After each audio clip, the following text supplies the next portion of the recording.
We've reported extensively on the bizarre saga that's been the sad decline of the New England Confectionary Company, the Revere, Massachusetts makers of Necco wafers and Sweetheart candy hearts, among other divisive treats.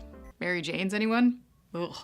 The company had received its death sentence earlier this year before being purchased at auction in the 11th hour by the same company who bailed out the Twinkies brand, Round Hill Investments. Unfortunately, this was right around the time that news broke that Necco's Massachusetts plant was in a pickle with the FDA, mainly over some mild accusations that the facility was overrun with rodent feces. The next chapter in this strange tale was Round Hill abruptly closing Necco's manufacturing facility in July and announcing it was already selling the company.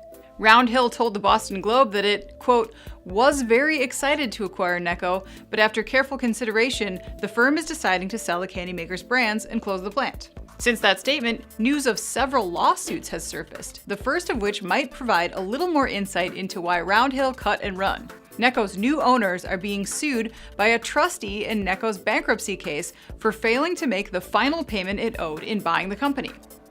Round Hill is being accused of, quote, deceptive business practices in withholding the last million of the $17.33 million purchase price.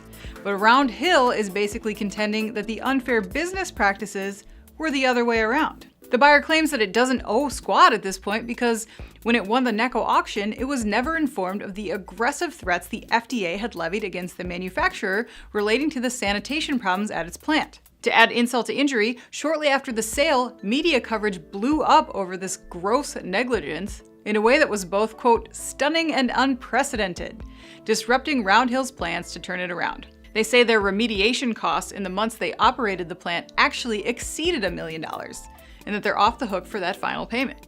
That's a lot of rodent feces. And since the Revere plant closed, Round Hill has faced another lawsuit, this time from the plant workers who claim that they were told the plant would remain open until at least November 30th, and they weren't given enough notice that their jobs were being eliminated. In the class action lawsuit, Necco employees are asking for 60 days in back wages. But at least, no matter how this suit turns out for the workers, they're probably not going to have a hard time finding new employment. The Boston Globe is reporting that the city of Revere held an event to help the former Necco talent connect with more than 50 local businesses who were each looking to hire between 2 and 150 employees. I'm Anna Wells, and this is IEN Now.